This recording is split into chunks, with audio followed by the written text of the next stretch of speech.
welcome to episode 38 of Shared Discovery, the show and podcast dedicated to sharing the many boring and unenjoyable aspects of games and gaming.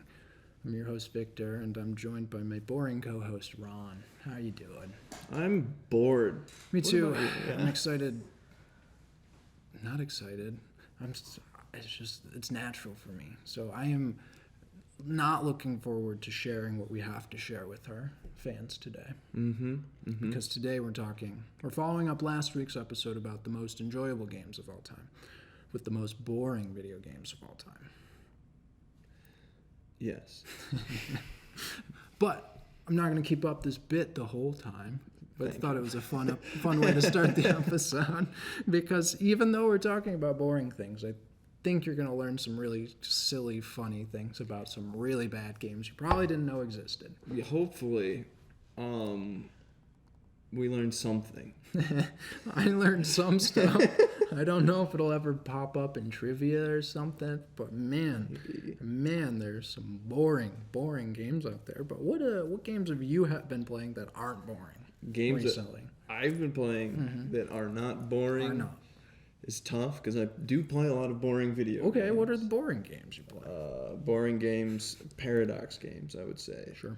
Any game with a wait mechanic where you set the game running and you have to wait for something to happen. That is such a boring mechanic, yeah. Yep. Waiting. Yeah, waiting mechanic is not great. That's like a free-to-play mechanic a lot of times where you can get the things. We got to wait 24 hours. 24 hours for your next gem refresh. Well, your character will refresh in 3 hours. See you then, nerd. Yeah. That's not fun. I feel like that's like a psychological trap or something. Yeah. But there's definitely a lot of psychology behind free-to-play games that keep people playing, which, we keep referencing free-to-play games. We're going to have to do that episode. Because there are good free-to-play games out there. Yeah. But what does that even mean? So we'll lean into that, but that's too interesting for today. This episode is not interesting. Not interesting. I've been playing some interesting games, actually. I've been playing some monster collector games. Ooh. I've been playing Monster Sanctuary and Cassette Beasts. Is that kind of like Slime Rancher? Not at all. Okay. There is, all of these games have it's tradition to have the early game slime. I think it started with Dragon Quest. Have you played Disgaea? It has a slime. Okay, yeah, it's a tradition as old as Monster and collector games. Actually, maybe it's Final Fantasy that have the early game slimes. It's the first one. But they call it the Blob. And what I really like about Monster Sanctuary is it's all 3v3 combat. Every single monster is viable till the end of the game because they have skill trees that allow you to augment them. And evolution is not a purely straight upgrade. They get better stats, but you are going to lose access to some of the talents that the first form had. So you have to weigh the pros and cons with that. Is there a lot of grinding in this game? Not really, no. There's XP share on all time. I really don't do grinding, and it doesn't feel like grinding a lot because at each battle you get points based on how well you killed the monsters, stars from 1 to 5, and the better you perform, the quicker you kill them, the more damage that you do, the less damage you take. You have a rare loot percentage based on the stars. The higher stars you get, the better you at the game, the easier it is to get the rare loot. So it rewards in its loot system improving at the game. So you're going to have to tell me the name of this one after the show? I will. It's $5 on Steam right now. Yes. Monster Sanctuary. Check it out. It is very, very cool. And it's a Metroidvania game, too. Well, there goes my next couple of months. Yes, it's super fun. So that's what I've been playing. That's super interesting. Savannah is thinking about turning she's making a fake Pokemon region. She's thinking about making that into her own thing and just branching out and making her own monster collector. So we've been doing research. Yeah. Well, that sounds great. Yeah, so I'll tell you all more about that because we do have a monster collecting episode coming up soon. Yes, please. Span and I are gonna talk about that. Break it all down. Dive into her game a little bit, but that's been keeping me busy. But at the top of the house, we got to do something boring, and clean the house. We gotta clean the house. Clean the house and tell you all about our YouTube. I'll do the dishes. You do the dishes. You do the YouTube. I'll do the YouTube. YouTube can be boring sometimes. There's like the monotonous stuff of adding tags and thumbnails and blah blah. The description. The making the video is the fun part. This is the fun part. But check us out on YouTube because we, at this point that you're listening, we have 2 gameplay videos there.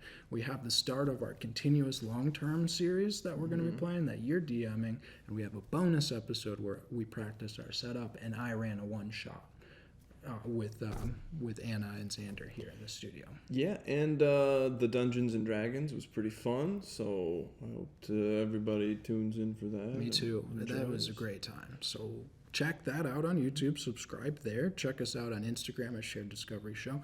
We're going to start streaming soon, so check out our schedule. I make videos sometimes when I'm not busy there, but we're always posting pictures of the sets and the games that we're playing. And then if you want to get to us directly with questions, comments, concerns, you want to tell us, actually, Rock'em Sock'em Robots from 2006 in the Game Boy is my favorite game, and I hate you for putting it on the boring game list. You could do that. You could email us at shareddiscoveryshow@gmail.com. Try not to send hate mail if you can help it. Yes. Constructively tell us why. Don't encourage. Okay, Ron. Yeah. What's a game that you find boring? Can I be real? Yeah. Shooters. Click and thing goes away. That's so exciting. That's not it for you. It's riveting. I dream of days I can click on things and pattern recognition. It's so fun. It's clicking and reaction. Twitch reflexes. Yeah, Twitch reflexes. I'm over. You're over it. 30 years old, so I don't have work. those. It doesn't work much anymore. No. It went all downhill for me. Mm-hmm. I can see that for sure. I think it has to be a very specific shooter anymore for me to care about it. If I'm not getting artillery strikes and nukes and kill streak rewards, why am I even playing? Why are we playing it? Yeah, that's a good answer. The question to this I was going to say the first game, that pops in mind is chess for me. I find chess really boring. People are going to get mad. They can get mad, but I think chess is a fantastically well-made game. I get why it's held up the test of time, but I find it boring.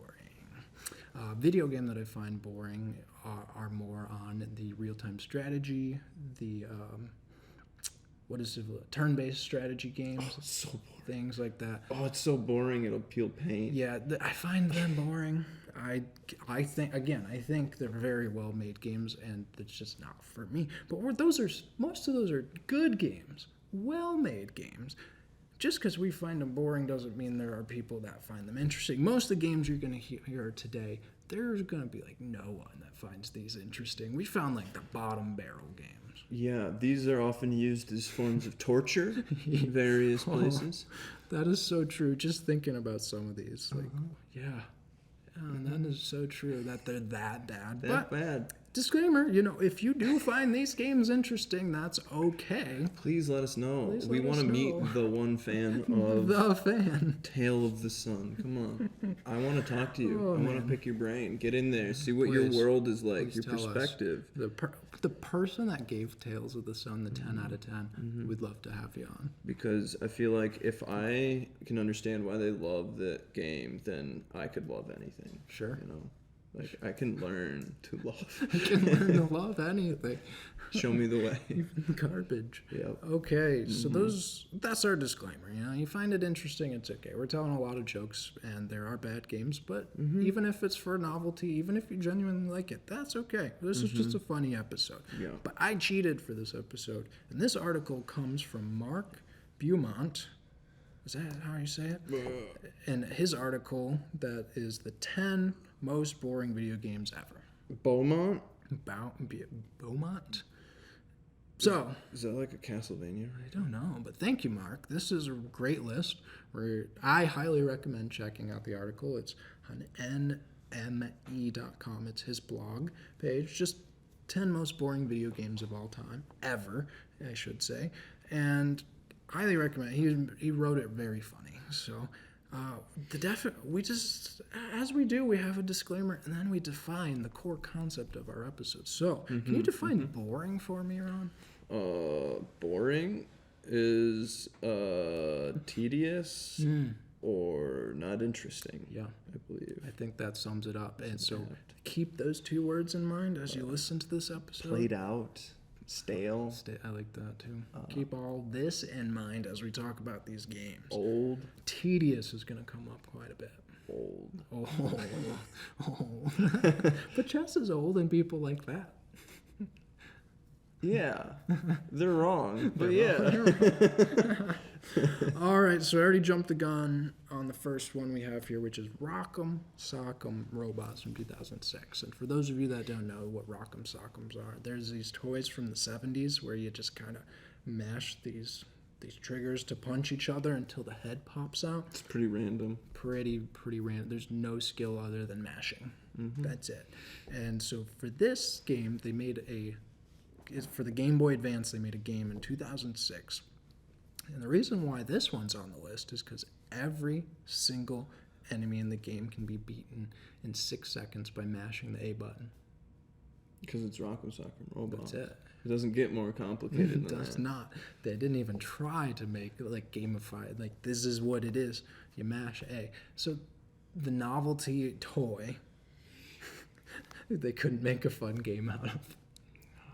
Couldn't even make it like an open world where you go around Rock'em Sock'eming other robots or It's something. They're like fighting games. Maybe you could augment your robots or something. Like a kick. Anything. No, you literally just mash the A button through the whole game. I really wish I would have looked up the speed run for this game. It's probably someone that's speed mashing. Just has an auto clicker for Just their auto emulator. Yeah, And that's it.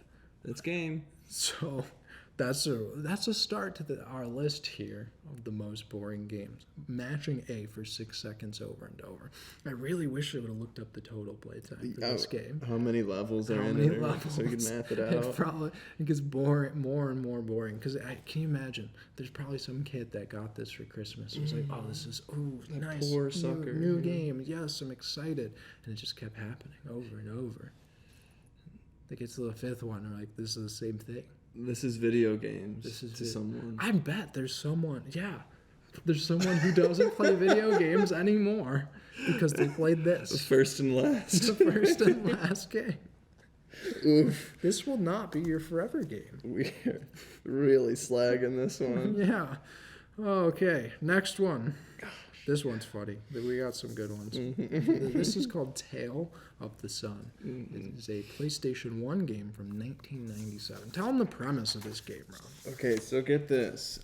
This is, you are a caveman or woman. There's 3 characters that are randomly selected for you at the beginning of any run. And then it's an open world, but it's an empty open world. Very it's empty. A big map full of rocks, food, and animals sometimes. And maybe water, and yeah, you just show up, you're a caveman, you walk around, you do caveman stuff, eat, throw rocks, die occasionally, Yeah. restart, caveman stuff. That is literally it. Yep. You run around, there's food just floating on the map, and you eat it. Oh, you run over. You don't have to hit a button to eat it. You run over it, you eat it, and your character just falls asleep randomly as you're playing. There's no control over it.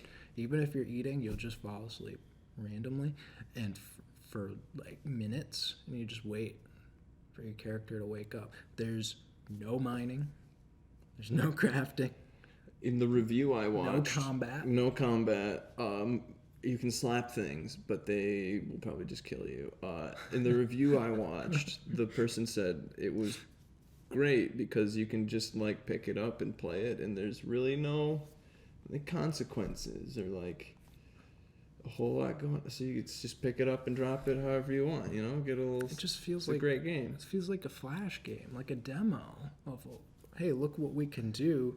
Give us more money to make the actual game. When was Elite Dangerous released? I don't know. I think that was 95, 94 or something. Yeah. And that does an open, procedurally generated, its seemingly infinite galaxy of space travel, space trucking. This is like the first This example is of a game that slapped on we have an open world bias that a lot of modern games are doing now. Dude, they were ahead of the times. They were ahead of it. They set this great boring trend. Dude, Assassin's Creed Caveman. Tale of the Sun. How do we not have that Assassin's Creed yet? I think it's a Is that just Far Cry Primal. Horizon Zero Dawn? I think so. A little Okay, bit. a Futuristic cave. Futuristic woman. cave. Yeah. But Far Cry Primal. And what I wanted to say before we moved on from this Yeah. is we were both seeing that this game had a lot of good reviews. Weirdly, Weirdly, a lot of good reviews. there was a 10 out of 10 review. It's like the vibes are good or something. I guess. Somebody was complimenting the music, and I was like, this is just harsh, like weird computer tones. Yeah, is it the world's first caveman game or? It can't be. I feel like there's like something else on the GameCube by now, right? There There's has to be. Who paid Dinotopia, for this? maybe? For these reviews? Mm-hmm. So that's this game. Oh, the footage I saw of it. Mm-hmm. Someone tried to run up to a wild cave person they saw. It wouldn't interact with them. Mm-hmm. It ran in the opposite direction where water happened to be. They fell in the water, despawned, and then you were back to eating food. That was like the level of interaction in the game. Yeah. This is what we're looking for. Mm-hmm. All right, Ron. Infamous game. We have a very infamous one. Oh. What is our next game? E.T., the extraterrestrial movie, the video game. Yeah. This is very infamous because this led to very substantial real world consequences. Right, because back in the 80s, they had been mass producing video games at like this insane rate, and then the quality of video games is going down like insane, crazy. Like this ET game, you can't beat it. It is unbeatable. Even the first level is like, what do you do?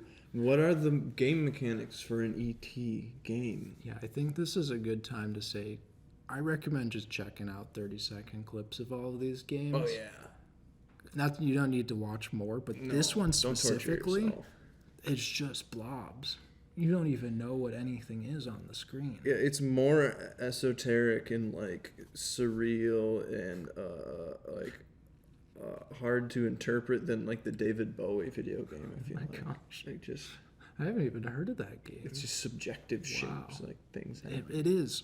And so the premise of this game is as you're chased around by a scientist and a detective, so some squares, you're trying to get the pieces of a phone so you can phone home. And it doesn't make sense. And there's no threat because there are a few holes in the game that these pieces are in. And after the scientist ever gets close to you, you can just jump in the hole and it'll reset them. And you said it's not able to complete, but Mark said in the article it takes about 6 minutes. Probably if you know what If you're you doing. know what you're doing. But if you don't, it's like I can't even get off the first screen. You literally can't get off. You might touch a hole on accident and you're like, okay, where am I now? That's exactly what happened. That's Like, what happens. you can't even see what things are, Yeah. and it's notorious. man. It's terrible. So if you know what you're doing, it takes 6 minutes. So the game time, the reason that this is a game is because they made it so bad. They communicated the mechanics so bad and made it so hard to look at. You're going to play for a long time not knowing what to do. You're going to point of the think game. this. So we talked about this with Sock'em Rock'em Robot game. But this is absolutely many people's first and last experience with video games. Oh yeah, because it was produced to such a huge extent that they didn't sell all of the copies of it, and they just ended up dumping most of the ET games into a landfill, like 90% of them. So it's hard to find nowadays because it was so left on the shelves, left to rot, and it was just exterminated. And then now it's like rare, and you can't even find a copy. That's wild. They found that landfill, I think, in 2013. Yeah, They found that hole. yeah, Which is hilarious because one of the core mechanics of the game is jumping in holes Yeah. And most of the games got buried in a hole. It's so notorious. There was even a movie with it as a plotline, though I don't recommend you look for that movie. No. Oh, really? It's bad. Yeah. Okay, we don't watch The that. fact they even know about it is shameful. But people were so hyped for this game because E.T. was like game changer. It was iconic movie, huge movie at the time. So yeah, this was not great, and this is widely cited as the worst video game ever made. Brought down the industry. It literally is cited also as a major cause of the video game crash of 1983. Right, like people didn't think video games were going to come back No, after it was crash. broken. And so, what did this crash look like, Ron? Like, what did the industry? How did they recover from this? Do you know? I mean, Was it just Mario in 1985 or something? pretty much. Well, yeah, see what it was is it was oversaturation of the market, and it was during a time where the 80s are really well known for like consumerism and like rampant consumerism. So it was essentially so many people were putting out games and so many bad games were out there and so many games were being put out that people were just like over it, done with it, sick of it. None of the games kept climbing in price. So then you'd buy it expecting a full experience, but there's nothing there, or it wasn't completed. This happened a lot. Where Sounds familiar. right, yeah, really familiar. Except now we have downloadable content. Weird. It's almost like we never learn anything in the gaming industry. It feels like so. The original Mario for the not Super Nintendo, the NES, came out in 1985. So it feels like they learned some lessons. Japanese company. The Japanese companies, not America.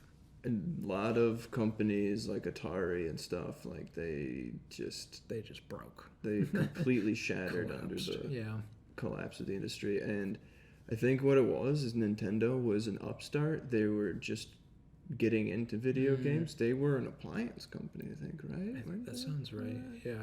And they transitioned into like collectible card games and things. And then it wasn't until after the success of the Mario game, I think, that they went fully into video games. So correct me if I'm wrong. I don't know. We did a Mario episode 20 episodes ago, actually, in episode 18. Check it out. I talk about that timeline more specifically there when I had the notes in front of me. But that sounds about right. Yeah, and it helped that the Nintendo stuff was like separate from Atari and like what had come before. I feel like that allowed people to give them games a chance again. Right, and word of mouth is really powerful, especially in those days before reliable or any internet connection. I think Zipper came up around then, but it wouldn't be until like the 90s the internet, AOL Online and stuff comes about. So word of mouth was really strong, and then Mario was a good game. It was just a good game. Finished. It's like actually a quality product, and that outshone literally anything else that was being released around that time period. Like, there's so many games that are just like lost to time, and IPs that are just gone because of that, and almost rightfully so. Like, what's why do we need E.T.? Why do we need these crappy games? Because we're talking about E.T., but there were so many bad ones at the time. So many bad ones. Like, what is it? Kid? I want to say there was a game about some kid that was an adventure game, and it was incomplete. And then there's all these. Oh, this sounds really familiar. I don't know. Yeah, tons of like. There was one about an egg. Tons of old games on like the Amiga and like I think the older systems and stuff. Like, yeah, they were just. I can't remember. It's just myths of history obscure my view. But I mean, that's pretty good history lesson off the top. I appreciate that. I know I didn't put that in there, but I wanted to pick your brain on that a little bit. Right. But this is E.T. This is infamous and epitome of epitome. It holds the test of time for being the worst game ever made. Yes. So there are multiple ways to hold up. There are. Not holding up is one of them. Not holding up is one of them. Okay, next one. This is a game you've actually played, right?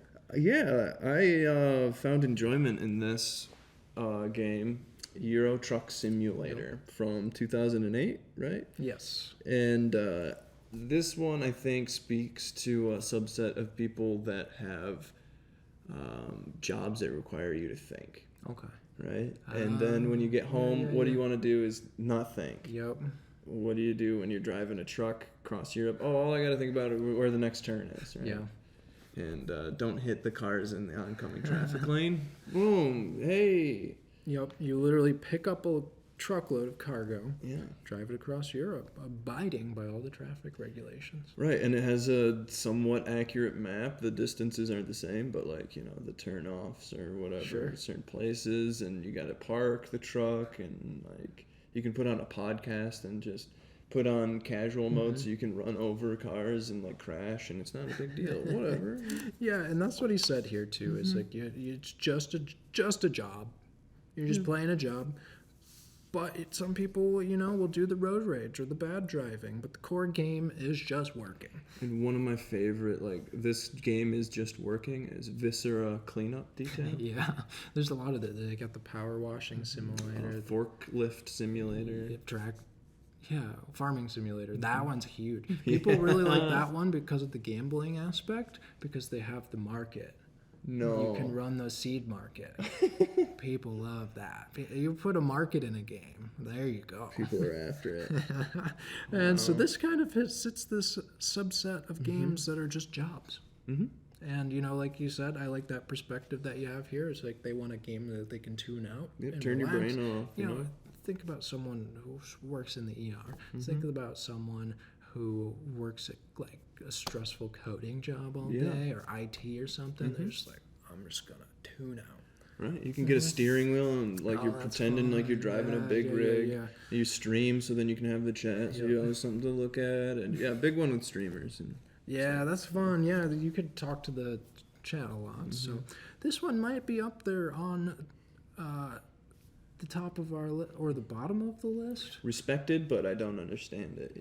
Somewhere in there. If we're gonna rank all 10 of these, this is probably on like worst to most fun. This is probably at the bottom, right? Yeah, most fun. Most fun on this list, but I don't get it. It's a job. It's still boring. It's still boring. If you want to do the road rage aspect, just go play GTA or something. It's got that a little more fleshed out. I feel like a few more mechanics involved. A few more. Okay, this is my favorite on the list. This next one, you mentioned the Amiga. Oh yeah. This one might be. I don't know, man. This is up there. This is with ET, I think, as at least. And this is just exciting. what Amiga games look like. This is what they look like. Okay, so any game that starts with the name Sensible, do what you will with that. Run. This is Sensible Train Spotting, 1995. I can just feel the Britishness coming off in waves on this one. Train spotting, what is that? And sensible train spotting, another level. Okay, so I just quoted Mark What's for going this on one. here? Yeah. I quoted Mark in basically all of the wiki page because the wiki's like 2 paragraphs. But this is hilarious because this one actually has a controversy. No. Yeah. No. This one has a controversy attached Of course to it a does. train spotting simulator. Okay, so instead, the player sits on a platform and ticks off the numbers of trains that pass by. Bingo on rails, basically. Train spotting. You literally spot trains. So it's a hobby that, if you're not familiar with, there are people that really like trains and will just sit and watch trains and record into spreadsheets and documents which trains go by at what time. These people are crazy too. Yeah. I've seen some videos of them on Reddit, just how excited they get. And like the train conductors in the comments be like, yeah, that was cute and wholesome, but sometimes they literally get on the tracks to take pictures from the front. It's terrifying. That is scary.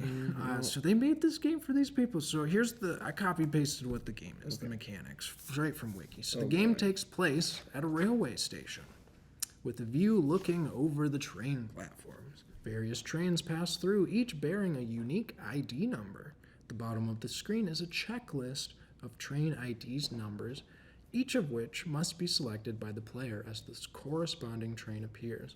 I'm getting bored reading this. Yeah. Oh, okay. Yeah. Oh, I got this. Okay, 2 more sentences. No joke.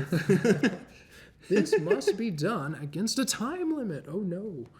And attempting to record an incorrect number will result in a penalty. When all trains in the checklist have been spotted, the game moves on to the next level. It's bingo. It's just bingo, dude. Oh, gee, it was literally hard to read. That's so boring. Oh. Yeah, I'm kind of tired now. Just check off the list of trains that pass by. Here, but this It's is not even real trains, It's not even real dude. It's trains. digital trains. it's digital trains. How's that exciting? This is 1995, okay? There are no fun games then. There are no fun games, right? There's no like Crash Bandicoot or Donkey Kong Country. I was gonna say, when did Donkey Kong come? Oh, okay. Didn't one of them have a shooter in it where you use a bird? But anyway. Yeah. Oh, yeah. You shot like coconuts. It's too interesting for this episode. Victor. Too It's too interesting. This controversy might actually be too interesting. It's just funny. It's not interesting. Okay. So 8 years later, after this game, 2003. Whole years later, a PC games company called Demon Star released another train spotting simulator called Train Track. Can we just back up? You got a cool heckin' name. Demon Star. Demon Star. Yes. And you put out a train spotting simulator. Okay.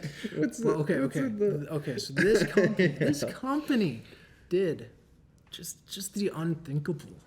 They claimed that they were the world's first train spotting simulator. In 2003. But they made, so train tracking, it is basically identical, has identical gameplay to Sensible Train Spotting.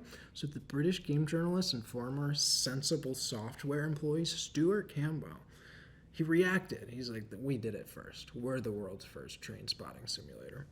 And he bought the game from Demon Star. He fully registered copy of the train tracking. And he made it free to download on his website. And he dared Demon Star to take legal action and sue him for it. Because they said they were the first ones. That's so petty. I love it, though. I love that so much. I love it. He literally had to buy the game, buy a domain to host it. Yes. What a dude. My man. What an absolute mensch. Like, Like, yes. I only hope to have an opportunity like this someday. just like they're competing for the title of world's first computerized train spotting. So like that is awesome. That It's sounds like first world problems to me, the controversy. Oh, yeah. I think that's what it is. Because like, man. isn't train spotting like a first world hobby? It's For the most part, like, I don't know. If you're starving, do you train spot? you don't train spot. These are the questions we need These are the answers to. questions. Who is buying trade? Okay, listen, we're dumping on this game, but if you like it, please tell us. I want to meet you. Well, and this is fantastic. Honestly, I do feel like my gramps would probably be that clientele to buy a game like this because he was like the model train guy. I mean, yeah, but they don't even have like realistic models of trains in the It's game. 1995. They're just like blobs with numbers. They're blocks with numbers. Yeah, like they're not even like, oh, this is a 1983 LT7 whatever flying pussyfoot. Like, you know the name. They and you know know it the all, like. yeah. That's what train people like. They love that stuff. It's the details. They love the detail, and I can get that. See, if there was a spotting simulator that came out today, hyper realistic, I would get that. Yeah, I'd get that more. Where you can step out on the track and get a picture of the front. Yeah. And maybe get hit. Maybe. I'm in. Where That is would be it? like a fun speedrunning challenge to see the how far away from you can get off the tracks, how close the train can get to you before you get off the tracks. Yeah. This train simulator. It's like Pokemon Snap, but with like violent With train violent interactions. trains. Yeah, with Thomas. Realistic, like jib physics. Yeah. And We've spent a blood lot of spattering time on and- sensible train spotting. It's We spent an insensible amount of time. it's a for some Insensitive reason amount of time. insensitive. It's magnetic. It's such a It not is. Like, game. this is. I did not expect to read about a controversy like this. an anti-game. Like, it really They're is. fighting over the rights for it. Dude, world's first though. That title is important. This What will is- go down in history. Is it? What does Okay, it okay, mean? we'll yeah, move let's on. move on, We'll move please, on. or I'll be stuck here. But Demon Star, make some cool games. Like, make a game called Demon Star or something about getting hit by trains. I don't know. I don't know. Anything. Anything. Okay, all right. Please. The next one somehow gets more boring, Ron. Stop.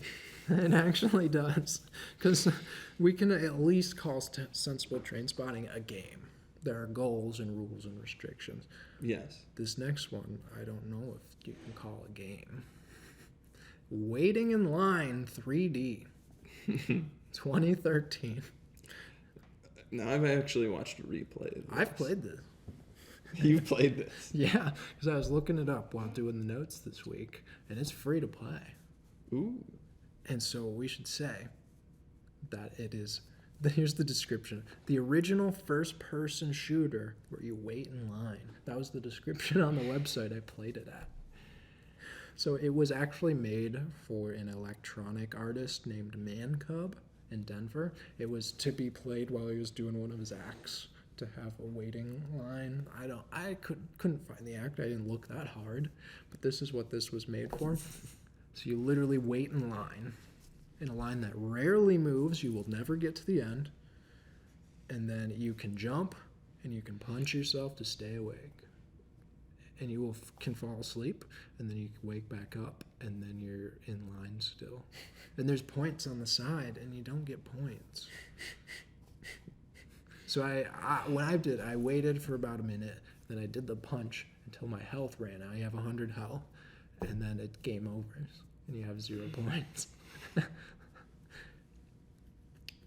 The worst part is, though, you can move slightly forward. If you hit W, it'll go slightly, and you'll feel like you're moving. You're like, no! It's rage-inducing. I feel like this is the kind of game that you go, oh man, you gotta try this. Yeah, try this. While you're drinking with buddies, you gotta try this game. Come on, and don't tell them the premise. No, you just bait them into playing it. Like, don't. When the line runs out, get there. The game's just wait. It's sweet. It's incredible. It only takes a few minutes to get to the end of the line. Dude, you could really punk some of your friends. You really could. Mm-hmm. Oh, that'd be so interesting to see, like, at a party, how long your friends actually wait in that line. That'd be hilarious. They come back 3 hours later. It's, dude, where's the game? I actually kind of want to see a drinking game made out of some of these. Now that I'm thinking about it. Most trains spotted. Yeah. Yeah. Most time waited in line. Like, or, punches to the face. Yeah. Or, like, punches to the face. You know? That could actually make a game out of it, because you'll lose health. Mm-hmm. And then it will regen slowly. Mm-hmm. So it would be interesting to see who can get the most punches in like a time frame, in like 5 minutes. Right? Yeah. Right. And then you just do round robin. Like who has the punch in the face, high score. Mm-hmm. Yeah. So don't play this game unless you're punking one of your friends. Yeah, or making a drinking Making game. it into an actual game. Yeah, you got to do something with it. Yeah. It by itself is not. Nah, that ain't. Okay, the next one somehow gets boring. More boring, Ron. It's reading a book. It's reading a book. More specifically, the King James Bible. This is the 1994 release of the King James Bible for the Game Boy? Really? Yep. For really? So you could bring it anywhere? Yeah, anywhere. You gotta have that Bible on the go. For those kids that need Jesus. It's your pocket Bible is your Game Boy. That's a weird thought. Do you know how many pocket Bibles I was given as a gift growing up, Ron? I'm going to say 5. I actually was given 4. That was a pretty good guess. Nice. Yeah. I never wanted a game version of this. But this game is literally the Bible on a Game Boy cartridge. Take a page turner. Yeah.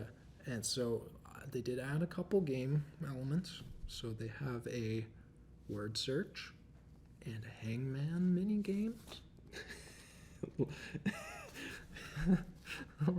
Just thinking about some words you could search for in the Bible, and there's some really bad ones. Yeah. I should have looked up the rating of this game. That's interesting. It should mature. be, but I bet it was like rated God. E. The concepts alone, just having slavery in your game, you think? Oh my God! And like killing that children. That is such a good point. I'm so interested about that. But anyway, so they thought during the Satanic Panic, magic's coming out. They got demon on their art. D&D's around still, corrupting children. Yes, you're Video right. games are corrupting their minds. So we Yes. need Demons we are need to get in possessing there. the youth. Yes, they're possessing the youth through Game Boy games. So we need to counteract that with a shield against them. Shield of faith. Of faith. King James Bible. King James Bible. 1994 Game Boy edition. Makes sense. This didn't even have a wiki page because it's the Bible. Like, I couldn't find a wiki page for this game. It's just the Bible. It's just the Bible. So Mark, in his article, again, highly recommend. He has a funny bit at the end of each of these games where he says the most boring bit. Mm-hmm. So I quoted this one. He thinks the most boring bit of this game is Leviticus. Makes sense. Does that check out? Leviticus is just laws and stuff. Just laws and Yeah, and like that sounds tedious. How Back to- to our definition, that sounds tedious. yeah, it's like how to treat your slave and Oh, like how that's to pretty care for terrible. women. Yeah. That's and pretty Don't terrible. wear colorful clothing or have your beard in a certain shape or something. You know what's interesting? Like, Mm. you could actually make an interesting game out of the Bible Oh, in a heartbeat. Yeah. because there's crazy stuff that happens. Insane. Insane. Yeah. You told me the story of the dude that kills like 500 people with an ox skull. Yeah, Judges. It's one of the Yeah. like they just briefly touch on it. It's like a couple of sentences, and That's then they just insane. move on, and you're like, but he just killed with an ox skull, and you're just gonna brush that But- aside. Okay, Yeah, like 'Cause we gotta there's talk so, about Samson. you there's know? so many cool hacking things. Mhm. Like, was the giant and the sling guy? Yeah, David and Goliath. That could be like, they're like giant Slayer games, Dude. like Shadow of the Colossus. And David is such an interesting person too, Yeah. because he has like a whole story that goes on after he defeats Really? Goliath, and like, oh yeah, like it's just wild and crazy stuff David gets up to. Like, Yeah. he becomes a king at one point, and like make it about That'd be that, sweet. right? That'd Or be like awesome. Solomon summoning demons with rings and magics, and like building the temple to God That's using demons and stuff. Like, what if you had like a parting the sea mini game? Right, where you're Moses and you got to get the people out of You just Egypt. do it like or- water bending, dude. Right? That would be amazing. Like a strategy game where you've got like biblical magic in You gotta ancient control- times and There's so That'd many be good fun. ideas, but just read the Bible. Actually, you know what would happen? This game would come out, and they'd be like, "That's not in the Bible." They'd be like, "That's not there." too political. Too political. Move past it. But this is hilarious. Yeah. It's super boring. I just wanted to ask you if Leviticus checked out as the yeah. least boring. But It's- actually, before we move past it, did you see that? I don't know if this is a meme or not, but on IGN we watched a review for Jesus Christ video game where you play as him, you like walk on water and you do miracles and stuff. I don't know. I could not tell if it was satire or not. I hope it's not satire. I think it might be real. I want it to be real. I think it might be. I want to be Jesus of Nazareth. Let me be Jesus of I Nazareth. think it's real.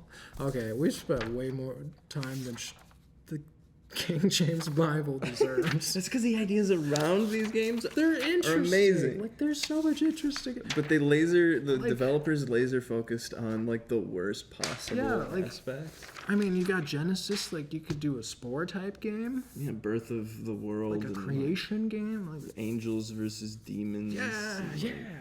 The Book of Job or something. Make it a survival game. There's so much. You gotta survive God's tests. Word search, baby. Yeah. All right.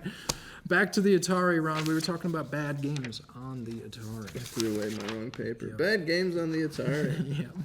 Good to hear. Yes, page 4 we are currently on the show notes. I think you just threw the wrong sheet. I threw the wrong That's sheet. okay. I'll walk you through this. Don't All even right, trip sounds because good. we're playing Sneak and Peek, 1982. I don't believe in it. It's on the Atari 2600. You heard of this? You done this? You played hide and seek with it?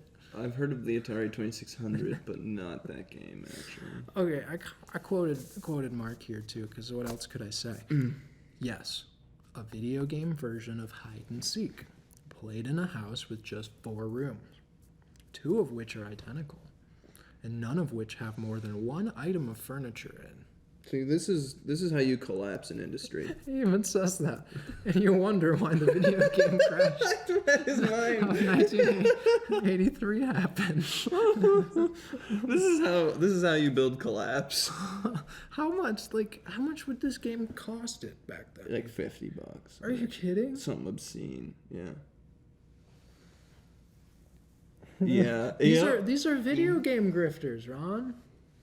Like These are. Yep. these are like you could see all of the game in 5 minutes. Mm-hmm. But like, who also thought that I wanted to play hide and seek? Because if you're winning hide and seek, it's actually boring. It's the worst. No one finds you. Like that is the opposite of fun. Yeah, and if you're seeking and you find everybody right away, like winning, Yeah. then the game's over.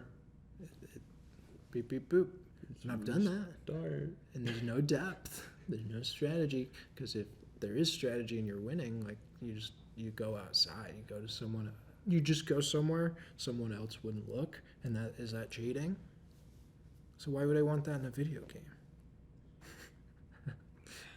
It's almost like hide and seek is like a baby game. Yeah. And no one really thought this through. It's like an introductory game to teach kids the concept of games. So Man. why do we want that? Blown But my speaking of baby games, moving on Yeah. to Imagine's Baby Club of 2008. Imagines? Imagine. Baby Club, 2008. Yes, on the Nintendo DS. Imagine had a line of these like simulator games. Like Barbie games. Kind of like the puppy, the dog grooming simulator stuff. But this one is a babysitting simulator. Yeah. Because I always thought, I want to do that more every time I had to babysit my cousins. Yeah, I definitely love doing this, and if I didn't make any money off of it, I would especially do babysitting. I love it. And so here's the official description here. I just had to get it. Oh, Play I'm as gonna cry. young babysitter who settles in a lovely town and takes care of several cute babies. Gain the parents' confidence and follow the baby's evolution as they learn to grab things, to interact with each other, and to walk. Yeah, that has an exclamation point. Pay special attention to one baby and start a strong relationship with him/her. In this new adventure, explore your babysitting skills and start an official job at the nursery. This is offensive. When you successfully complete a babysitting job, this is from Mark, by the way, switching gears. From Mark, when you successfully complete a babysitting job, you're told to hunt down someone with a new task for you, another babysitting job. You're rewarded in this game with more work. Sounds like real life. Yeah. So this falls back, like the driving simulator, this falls into jobs. It's not a game. It's just a job. It's just a job. It's just a job. But I think this one also falls into the kind of girls need to play games to teach them how to be others. Oh, God. Girls don't play fun games. I didn't think about it, but That's you're what. right. That's immediately what I thought of with this. Game developers are like, girls don't like having fun. Let's make a babysitting game. When has a girl ever done something fun? They find it fun, Rob. They find like holding hands and like cute things fun, right? So you don't have to try hard to make a game. No. They'll amuse themselves. They're They babies. love babies. Babies are They like cute. to see them evolve. I like how they chose the word evolution. Evolution. Follow the baby's evolution. Maybe if this was like a gotcha game where you train the babies and like no. Well, it's not. No. No. Go back to our Backing up. ethics episode. Ethics.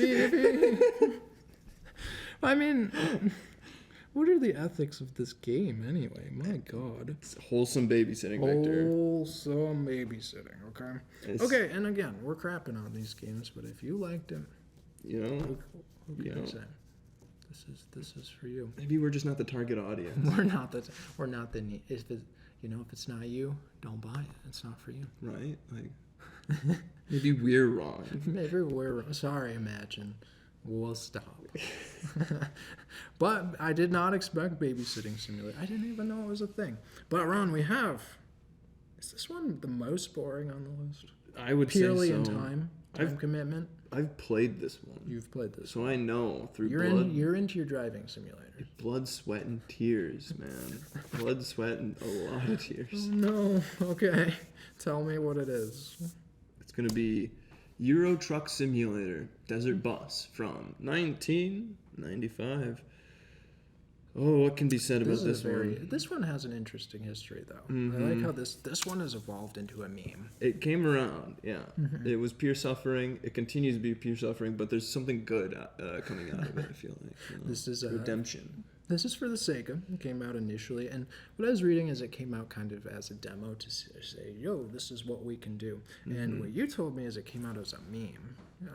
Tell them about that, from a joke. Right, so Penn and Teller joked about, like, video games at some point. Penn and Teller being comedian magicians. Yeah. I think they were quoted in some sort of article or interview, and, like, not even really part of their show or a bit, talking about video games as like art or interactive media, and they were talking about how if a video game is art, or I think it was how to make a realistic video game. They're talking about all these video games are trying to be realistic, and like, oh, you have like these shooters that are trying to be realistic, military simulator. But if you want a real, truly like simulationist video game, like the most pure video game or something like that, or the most awful video game would just be driving a bus from Tucson to LA. Yeah. From Arizona to LA, an 8-hour drive through the desert, featureless desert, as it is in real life. It's as accurate as you can be. It is one of the most accurate video games from what I understand, because it's so featureless. Yep.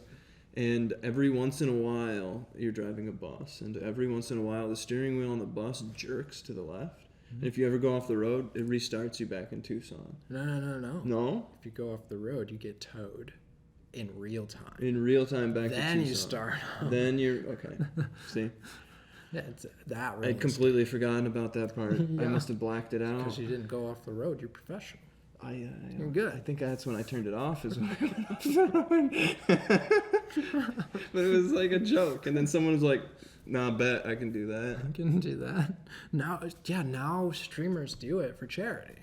That to see if they can do it in one go without going off the road. I don't remember which ones, but it's like a group of streamers and content creators that do it every year, and they'll trade off every couple of hours. And yeah, so I mean, you summed it up, but here's the official description. Right. Your task in this minigame, taken from an unreleased Penn and Teller title, is to drive a passenger-free bus at 45 miles per hour along a straight, characterless desert road from Tucson to Las Vegas in real time, sticking strictly to highway code. yeah, and the bus doesn't go above 45. I love that detail. Like, if you could only drive faster, but you can't. You can't drive It's faster. 45. And the worst part of all of it, as you already said, the game leans slightly to the left, so you can't just idle. Nope. And if you go off the road, you get towed. Real-time towing. And it's 8 hours of empty desert. But don't worry. 3 hours in, a bug hits the windshield. To remind you, you have 5 hours left. Mark said that. Good quote, Mark. I'm glad he knows that. He found that out for us. Yes, thank you so much. Because no one else is going to do it, that's for sure. Oh, okay, Ron, we're at the bottom of the hour here. I have a couple questions for you. So the first question I have is, how many of these games did you know of before this episode? Oh, like any reasonable individual. Like 1, maybe 2 or 3 at most. I'm so sorry to inject these into your brains. Oh, it's... I didn't realize I needed to be this bored some more. Who's the energy vampire in What We Do in the Shadows? Oh, he's the bald guy. He's the bald guy. Robinson? I can't remember his first name. Anyway, in that show, he's a vampire that gets energy by boring people. So, if you're an energy vampire out there, tell them about these games. Personally, I knew about E.T. That one's infamous. I knew about the Euro Truck Simulator. I've seen you play that one. Yep, love it. I don't think I knew about any of the rest of them. Desert Bus, I knew. You knew From the about- charity streams. From the charities, yeah. I like watching people suffer. You like that? So maybe you should watch them play shooters then. You would suffer. You watch them rage. Boom. That one. Yeah, okay. I'll give that a try and let you know All right, how it goes. Yeah. we gotta pick the worst game and the best worst game, which I think we already picked the most interesting on this list. Which one was that? That was the Euro Truck Simulator. I think is probably the one that we think would have the most fun for people on this list. Fun, yeah. The worst game is going to be hard, though. I think fun exists in it, and that to a very small degree, and that's what really edges it out. Okay. Where I don't think there's any fun to be found in like train spotting game. The thing is, that's probably shorter than Desert Bus, though. But it just fully misunderstands the point of train spotting. Like, it completely misses the mark. But could they have made detailed trains in 1995 on the Amiga? I would like to think so. You think? Yeah. Huh. The Amiga's a freaking computer. I mean, there were people in 1995 clamoring, just like drooling over a train spotting simulator. So it makes sense that they rushed out and didn't put a lot of detail into the game. I feel like you're being facetious. What? Clamoring for... They were oh man, I'll tell you. So that's definitely That one's bottom. up, that's bottom. That's one What of the about worst E.T. ones though? ever. E.T. At least you know what you're looking at.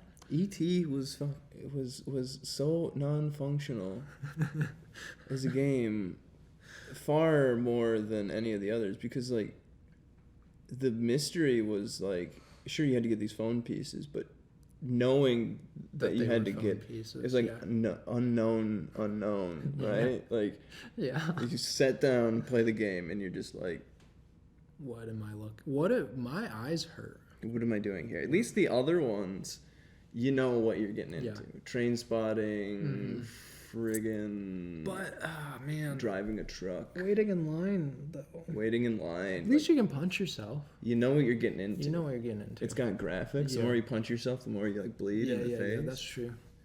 Which is, I feel You like can see accurate. numbers change, like your health go up and down. The timer. Timer goes on. Yeah. You do move in the line, even if you don't get to the end. Sometimes. Sometimes. I saw a playthrough where he didn't move. I really didn't. Oh my god. So it's random intervals. I did move in my few seconds, so it must be like random intervals of like set between like 30 minutes to 2 hours or something. You know how random makes a good game, you know? Like, we love... I think my vote... I think Babysitting Simulator hits the middle of the pack, probably. Yeah. There's a goal. There's a goal. mechanics. Yeah, there's mechanics. And it's probably fun to see the numbers go up for your kids' stats or whatever. But it's for me, it's between E.T. and Desert Bus. I think Desert Bus probably goes at the top of the worst for me because of the time. At least in E.T., if you know, you look up a guide, you can do it in a few minutes. Whereas Desert Bus is like a nightmare realized. Yeah. Oh, that is. It's like purgatory, isn't it? Like being forced to You can't even drive. relax on the empty bus that you're in. You can't relax at all because to relax is to get towed. It gets towed. And it makes it go longer. What if you accept your fate and just get towed? Then the game goes long. Well, you got more game to look Then for. it's purgatory. All right, Ron, that's the end of the episode. Thank you. I hope you all had fun. I actually had a lot of fun with this episode. Thanks for listening. I feel tortured. Tell us about your boring games, if you have them. The honorable mention I had was The Plan. It's a 10-minute game where you play as a fly. It's free on Steam. Check it out. Super quick. Thank you for BCTV, allowing us to do fun and boring shows like this.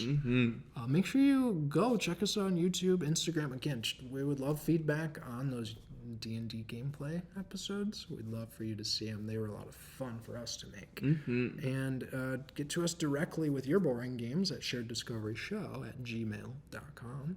Wonderful.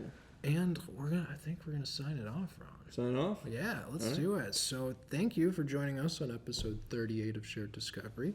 Make sure you have fun, be kind, play some games, and sign us off, Ron. Yeah. Riches must be divided, but real wealth can be shared. Thank you. See you Until all next next time, time. should be more interesting. Bye.